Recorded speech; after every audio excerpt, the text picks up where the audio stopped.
there are a lot of people questioning the decision making of Triple H coming out of the Rumble. If you read the internet wrestling community, you read the chatter online, you got Jey Uso winning, but all that star power that was in the match, Roman Reigns, CM Punk, Drew McIntyre, Seth Rollins, yada, yada, yada. And then you have Charlotte, who everybody is tired of seeing winning. She wins the Royal Rumble.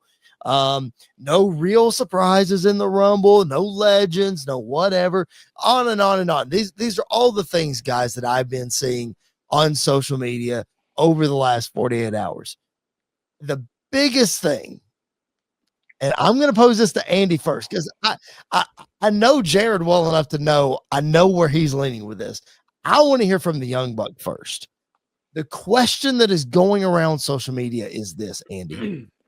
Should Triple H be fired for his decision making at the Royal Rumble? The fact that this is even a question shows how stupid wrestling fans are. I get it. If you don't like Jey Uso, I get it. If you don't like Charlotte winning, that's fine. But I mean, look at the way that he, especially Jey Uso, has been treated over the last couple months, over a year or so, by the WWE fans. He is, I think, without a doubt, the most over guy in the company right now. Like, I would put him up there with Cody. I would put him up there, with Cena. The two biggest pops in the men's Rumble was when Cena's music hit, when Roman's music hit, and then when Jey Uso's music hit. Like, the place went crazy. My biggest issue with the internet wrestling community and whoever has a problem with this is for years on the previous regime, we begged and we begged and we begged for new and upcoming stars to be given a chance to show that they can do something. And when we finally get what we've been asking for in a guy like Jey Uso, this is the moment you get. This is the response that you get from morons who don't know anything. And so if you want to be mad at Triple H, that's fine. If you don't know what a good Rumble looks like, that's fine. But I would put this men's Rumble up there as one of the best Rumbles of all time. Just from sheer star power to you got your surprise entrant in Joe Hendry, you got a return in AJ Styles, and then all of a sudden the shock went at the end of the underdog getting his moment. I just, wrestling fans are stupid. Tell us how you really feel, is all I have to say. Don't hold back. Jared, what are your thoughts? I feel like, man, that we need to get President Trump on this. I mean, he is fixing everything in the world right now, but he is still yet to be able to fix wrestling fans. Does that tell you anything? I mean, like the cartels, the drug cartels, they're getting themselves in order, not wrestling fans. Nope. We're still holding strong, being just as stupid as we've always been. Well, Jared, I think Daniel Bryan would call them fickle. And I think that the perfect word to describe wrestling fans. I'm like, come on. Like, I'm reading this on social media and all these pages that I follow on Facebook and on Twitter, these accounts and stuff. And I'm like, what are you doing? Like, what product are you watching? It's like you wanted Jey Uso to win the King of the Ring. He didn't win it. Okay. You wanted him to win Money in the Bank, and you complained because they wasted Money in the Bank on Drew McIntyre and CM Punk. You wanted Jey Uso to win. You didn't get it. You wanted Jey Uso to be the guy to beat Roman Reigns in his 1,300-day reign as world champion. You wanted Jey Uso to do all those things. Yet when they actually pull the trigger on Jey Uso winning the Royal Rumble in a star-studded field, you get upset about it? Like, when was it that the last time that Jey lost to Gunther? That was what, last Monday? The Monday before last? It was last week. Saturday night's main event. It was last Saturday. Okay, so on Saturday night's main event. Yep. So that recently, man, I got on the internet and everybody was whining and crying about how upset they were that Jey Uso didn't win the world title. And then now he wins the Rumble, which is a feat in and of itself, and he's going to get another shot at one of his pick of the world titles. And now they're upset again. I mean, I just don't get it, dude. I think, I honestly think that wrestling fans, we think we're so smart when it comes to this stuff. And when it doesn't go the way we think it's going to go, we automatically say it's bad booking. I think everybody had it in their mind that, Cena was more than likely going to win. And when it came down to Cena and Jay, I remember everyone in our section, or most of them, were, all right, Cena's going to win this. Like, this is going to be a great back and forth. It's going to be a great showing for Jay, but Cena's going to win this. And then when Cena's feet hit the floor, the place went crazy. And so I think wrestling fans think we know everything. We are smart. We can book everything. And if 90% of what the wrestling internet community booked, there would not be WWE, there would not be AEW. Like, there would be no wrestling in the world anymore because of how bad wrestling fans can be at times. So, yeah, I think fickle is the right word. And you're always going to have your crowd that's going to be upset by no matter what you do. You can't please everyone. And let's turn the table, not just Jay, but let's look at Charlotte. I mean, she won. We're going to get into Charlotte specifically and what's in her future. But looking at the Royal Rumble, she comes in at number 27. Jared posted on social media. Again, if you're not following us on social media, I'm going to throw our handles back up here. Make sure you do that. Jared posted on social media during the Rumble. I saw this, that 27 is historically a great spot to win from. Charlotte comes out, Charlotte wins. It seemed, especially like when Nia Jax came out and had that 6-woman elimination all at once. It's like, okay, it's Charlotte. We're removing all doubt. And we have been very critical of Charlotte on this podcast.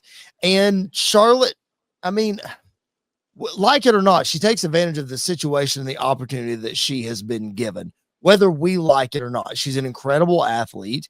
She's one of the best women's wrestlers of all time, despite who her dad is, and despite the platform that she is being given. She just has that talent. It's not necessarily what we agree with. Having said that, though, Jared, like, Charlotte's been away for 15 months or whatever it is. For her to come back and win the Rumble makes all the sense in the world. But it's one of those things where it's easy for fans to point to Triple H and be like, you should have done something else. Or even, Jared, if they do like the Jey Uso thing, they would say, well, why didn't you have Roxanne Perez win? Or why didn't you have X, Y, or Z win? Why'd you just have Charlotte win? I mean, the guy, Triple H, in his booking, Jared, has proven he knows what's best for business. Yeah, and the thing that we as fans complained about for so long under Vince McMahon was like the lack of things making sense. Triple H is storytelling, and yes, you can predict it because it's what makes sense in the story where he's going with things. And for a long time, we didn't have that with Vince McMahon because it would just kind of start, the story would start, and then it would end up every which way, and things just went awry. But now, yes, things are predictable, but they make sense. And so far, I mean, look at business right now. It's like what? They're saying it's bigger than it's been even since, like, even including the Attitude Era, that this may be the biggest era of all times. So clearly he's doing something right, guys. They're making the most money. That's for sure. Yeah. And Andy, to piggyback on exactly what Jared said, he brought up a great point. The endings are predictable because it's what the fans want, and he's trying to give fans what they want and tell a great story at the same time. And Andy, maybe that's why the internet wrestling community is so mad, because we know what's going to happen and people are upset by it. Yet you just had Jey Uso, who, if you look at the betting odds, Andy, was like 8th or 9th, the 9th best odds to win the Rumble, and he wins it. So It's a great story. It's what the fans want. By the way, here's some unpredictability, Andy, that you didn't realize was coming. Yeah, we talked about for a long time, just because it's predictable doesn't mean it's not good. Like, something predictable is still good at times. And so it's like we talked about, the stories are projecting and they're making sense. And yet at the same time, we still don't fully know where everything's going. Like, Cody's WrestleMania picture is not crystal clear after the Rumble. Nope. Roman Reigns and CM Punk and Seth Rollins, their WrestleMania road is not clear. John Cena's WrestleMania road is not clear. There's so many options and so many things that are still available. We're probably going to talk about here in a minute. Charlotte, we don't know necessarily who she's going to pick because of the 3 options she has. I could see her wrestling one of those 3 at WrestleMania, and it makes total sense. So I think you're right. I think we're not used to this style of booking yet because we've been beaten and brainwashed by what we got in the past, that we're not used to seeing this yet. And it's going to take some time to get used to it. It really is. The young buck is on fire tonight, Jared. I love it. I'm in a mood tonight. This is great. I love it. We have to talk about it at some point. It doesn't have to be right now, but whenever Andy was just talking, my mind was going, and I was thinking things are making sense, and there is a story being told. But isn't it crazy how things are going with CM Punk and Seth Rollins? Like, we can't tell who's the heel and who's the face, really. Like, you're watching it and you're like, CM Punk seems like he's a bad guy all of a sudden, but then so does Seth. And like, I don't know. It's I hope we get to talking about that in depth at some point. Well, I think, Jared, and we can discuss that for a second, because I think that's part of the Triple H storytelling. I think that is, you know how in the 90s, when Austin became popular and the NWO became popular, everybody was like, well, it's cool to hate the bad guy or whatever. I will push back on that, Jared, and say that people for the first time got to embrace who these guys are as real people. We didn't get the red and yellow Hulk Hogan. We didn't get the Macho Man, as cool as Savage was, or, what have you. We got these people as the real person. And to your point, CM Punk and Seth Rollins are not pulling any punches. That's who they are in real life. And I think Triple H is doing a great job of just playing that up in storytelling, and bringing that to the camera. That's awesome. Yeah, that makes sense. And that's the reason why I love this era so far. And I think you can definitely tell Triple H and this new era dives into realism as much as they can. Yep. And I think that's part of it is, yes, there is room for your baby face of baby faces like a Cena or a Cody Rhodes, even though Cody is, starting to go down that path that we were talking about. And you have your heels like Dominic Mysterio who fit that role perfect. But the really interesting characters are the ones that you can't tell if they are good. Sometimes they are good, sometimes they are bad. It just depends on the situation and the place that they are in. And that's true with all of us. Like if you put me out there with somebody that I despised, and hated, I probably wouldn't hold back either, whether I'm a good person or not. I would probably still just go after him however I could. And that's what I really appreciate is you sit back and kind of go, man, these guys really do hate each other. What is going to happen next? Like anything could happen next. Yeah, for sure. And we're in an era where these guys might really hate each other, which they do, but we're in an era where they're ready to do business and can put that hatred aside to be able to go out for the betterment of the company. And I have all the respect in the world for CM Punk for that. I've been very vocal on this podcast about not doing that and being very anti CM Punk. And I'll be the first to admit he's proven me wrong since he's come to WWE and been able to do business, and who he's been able to do business with and bring those personal feelings into the feud while making it entertaining and not, whiny and this, that, and the other. All right. We're talking about Triple H, guys. We can't finish up this conversation without talking about what happened earlier this week.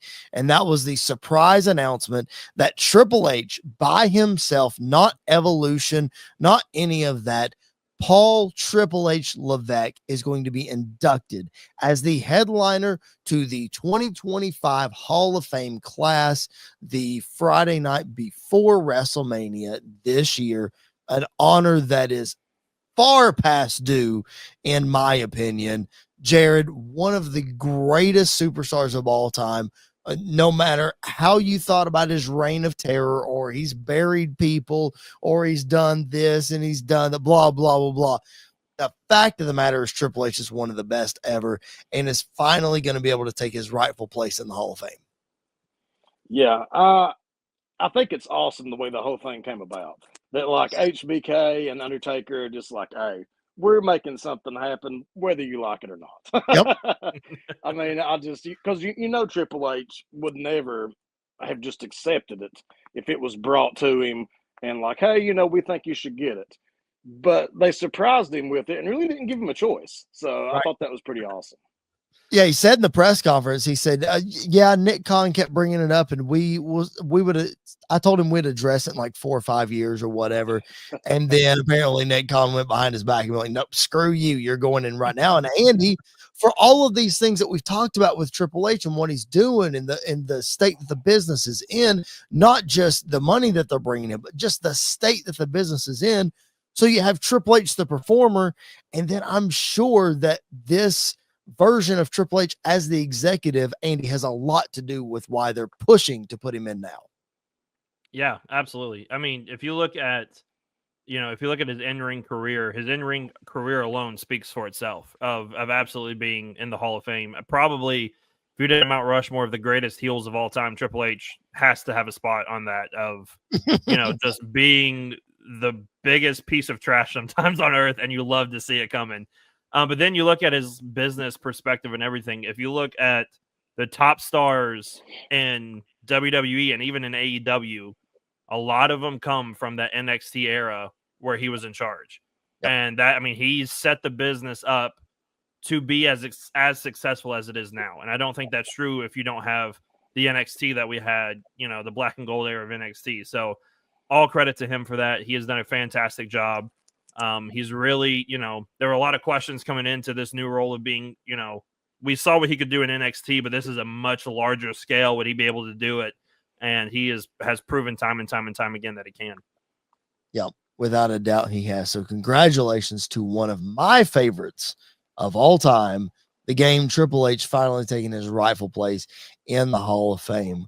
And with that being said, if you're watching us live on our YouTube channel, please make sure you drop your comments, drop your questions in the chat, like the video, subscribe if you haven't already. It doesn't cost you a thing, and it helps us a ton.